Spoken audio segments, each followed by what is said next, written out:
This is the centre cushion armrest for the MGA Coupe model. This has been done leather faced as per original spec for the majority of the MGAs.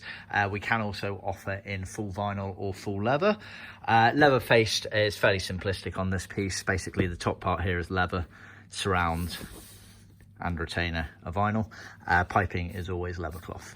So yeah, this is the cover basically. It's fairly easy to see. As you can see, that's obviously the front of the car there. It's piped all the way around.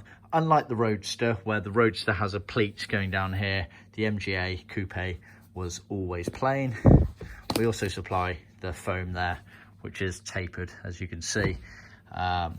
This surround here, which is vinyl for this version of it, for a leather-faced version, that then gets secured down to the carpet at your end, so you can basically either hand stitch it in, or some people do some things with Velcro these days. So yeah, see our website for more details.